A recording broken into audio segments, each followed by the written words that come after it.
I think the whole series, honestly, the difference, in winning and losing can be really slim. I just feel like that, it was about the defense, and we played good defense all weekend, made some super plays, uh, some extra outs, and then obviously the pitching.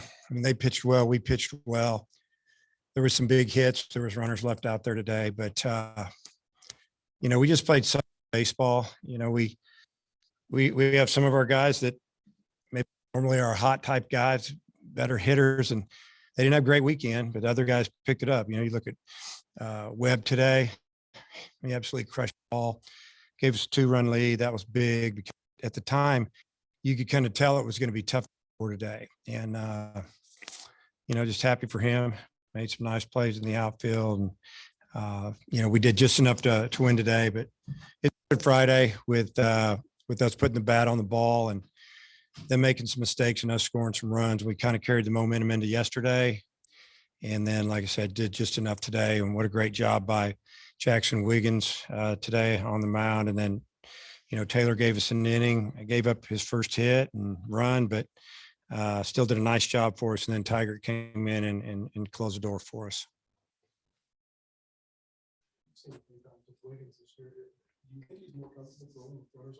Because he had him on base in every inning today. Yeah, we noticed that. Yeah, that's not the way you want it, but I don't think it's the fact that he's more comfortable. I think he's just pretty good at it. Being kind of former reliever for us last year for the most part. He didn't get rattled, made some big pitches, but his stuff was good. There were some really close pitches he didn't get, and put him behind some hitters. But 6 innings, 4 walks, guy throwing that hard. Still they have to square it up pretty good. We played really well behind him though. So I don't think there's really a comfortability type thing out there. And then with Tiger and Taylor, all of them stranded. I mean, Kentucky stranded a runner every inning. What did you just think overall their ability to pitch around those tight situations in such a tight game? Well, you just kind of learn about your players' mentality and their, how they respond in the games and in tough situations by watching. And when they get in that situation, how do they perform? And all 3 of those guys perform really well with runners on base. And it's a credit to their toughness. And, I think Coach Hobbs does a tremendous job with those guys in the mental part of the game. And pitching's hard, man. It's hard to throw that ball over the plate, guy up there trying to hit it. And if you can't stop him, it's tough to win. And our pitcher's done a tremendous job pitching with runners on this year so far. How good was this homestand for your team? Because you've won 11 straight. I assume you probably feel pretty good about how they're playing right now. Yeah, I think what we've done is we've just played solid baseball. We're not super hot by any means. What I mean by that is, yeah, we're getting our wins, but it's not like we're, just pitching our rear end off or just killing it offensively. It's just, we're just playing solid baseball right now, trying to get into a little bit of a groove. And we just haven't made very many mistakes. We've had a few good days at the plate, but it's not like we've hit 500 on this homestand. We've had to fight. We put together some really good innings. We faced some pretty good competition here and there. So the team is just, they're just continuing to kind of learn each other. And I feel like we're still going to be a lot better in a few weeks. Now, the teams we play are really good. Are we going to win them all? No, but we will fight everybody. That's for sure. Just going back to Wiggins for a second, he's obviously always had talent, but now he's, throwing a lot more off-speed pitches, working deep into games, doesn't seem to get rattled as much. Just what have you seen from him just in his progression and his growth as a pitcher? Well, you kind of mentioned some of it is that you don't really rattle him. He's thrown a lot more strikes, in my opinion. He's also shown that he can get behind 3-0, 3-1 and come back and get hitters out. He's throwing more breaking balls for strikes now. He's thrown a couple good changeups today that got some fly balls, guys out front, some big hitters. And they call it pitching. He's pitching, he's not just out there throwing and hoping he throws it by somebody. You got to pitch, and I know the board's out there saying it's 93, 94, 95, but you can add some more miles an hour to that. And it's mostly 95, 97. And your starters, all three of your starters went deep into the game this week. And is there any any more pitchers that you might have wanted to get in the game, or some guys that you were thinking about going to in different situations? Well, we'd like to get in the game, but when you're in conference play, you're going to go with the guys that have kind of proven what they can do up until now. And then the guys that are going to get the ball a little bit later are going to get some work, more in the midweek. And I mean, there's no more non-conference weekends, and it starts in the fall. They kind of got to show us what they can do in the fall, and then we can build off of that. But there's some guys. I mean, Nick Griffin's a guy. They don't hit him very well, but he had a really good inning in Texas. We're thinking, wow. I mean, that guy can throw the 8th or 9th as well, maybe more. And then he's had a couple rough innings since then. But then he's had a couple good hitters. You're going, man, he just didn't touch him. So we got to get him rolling a little bit. And there's more guys. I mean, I don't know. I could name 4 or 5 guys. Coach, you had 3 quality starts from all 3 guys this weekend.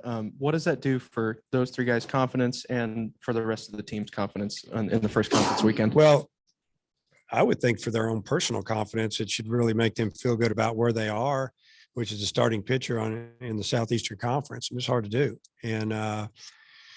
And then from there, they're thinking, hey, if I just keep getting better, I can build up my pitch count, I can stay in the game longer, give my team a chance to win, handing it off to a pretty good bullpen. So I would think that our starters' confidence would be really good after this past weekend. I know there could be weather involved for Wednesday, but what might you do from a pitching standpoint if you do? I can tell them, right? We're not going to Kansas City. High of 40, snow and rain. Winds out of the north at 15 to 25. Here we go again with that weather thing. So wind chills in the upper 20s. I don't think that's good for this time of year. And for us to go up there and meet another team there in the middle of the week, 2 nights, maybe a couple of nights hotel more than normal. I mean, it gets kind of expensive. We can stay here and work out.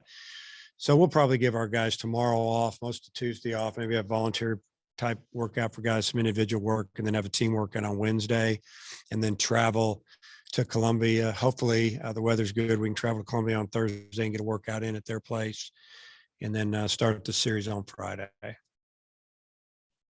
And just what did you do to keep their big hitters off balance? Because I mean, I know Estep had a hit late, but you held them down this weekend. Yeah, I mean, the middle of their order is scary, and the numbers are big, and they play in a legitimate park. You got to hit it to get it out of there.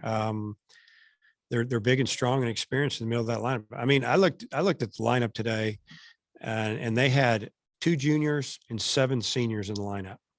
That's incredible at this level. Some of it has to do with COVID. Some of it has to do with transfers, transfer portal, redshirting, whatever. That's an old team, and they're very physical. Try to keep them off balance, and they bust them in, change them up away, a lot of breaking balls. And I think probably the best thing we did is we got ahead of them, and then we got to go to work on them a little bit. But that team's going to beat a lot of people, and I'm glad that we're done with them here. We maybe we'll see them down the road, but they're going to score a lot of runs, and they can pitch too. How well do you think it helped your starters that I don't think your team trailed at all during the series this weekend? No, we didn't. We were ahead.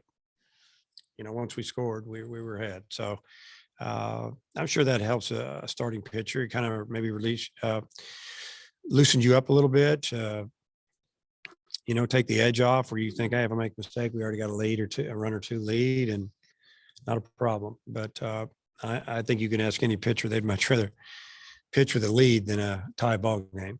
And then as it pertains to Braden Webb, how good do you feel about what's going on with him this week to get him going offensively? And then obviously he made some big defensive plays. Well, it starts on the defensive side for me, and I've said that all along, that you get some guys in the outfield that are hitters, and you always got to have one that can really run him down from maybe alley to alley, and that's Braden. I mean, he's a good defender, got a really good arm. Now he's starting to hit. when you hit that ball, I guess I saw that it said it went off the barrel at about 111 miles an hour. That's big time. That's full grown man strength right there. And he hit that slightly into a little bit of a wind, and then it pushed through it 440 feet or whatever it said, if that's what it was. We've seen it. We've seen it a lot. We've seen him go the other way. You know, he tried to do a little bit too much on that house. He fat about it. You know, he should have stayed at first base. Got a runner at first, third, and one out. We're up 3-1. Gives us some options. Just safety bunt. We got a chance to get another run in, but I like the hustle. But love it that he's contributing offensively, and that's really good to see. Not playing in Kansas City, I would assume that there's no intention to try to make up a game anywhere down the road. Yeah, well, we looked to see if we could get a game here Wednesday or Thursday or Tuesday or Wednesday, but it's kind of late to do that. I think rest might be better for us than scrambling and then not knowing, then all of a sudden saying, "Hey, we're playing." Yeah, there's always that possibility if we did a split doubleheader or somebody came and played us at 2 p.m. and 6:30 at night instead of just 6:30 at night. It just depends on where we're at and our pitching and how we are injury wise. And it's the same with other teams. A lot of teams, once you start to get out of March and you get into April, they don't want to travel. They want to play at home, and I don't blame them. Okay. Okay.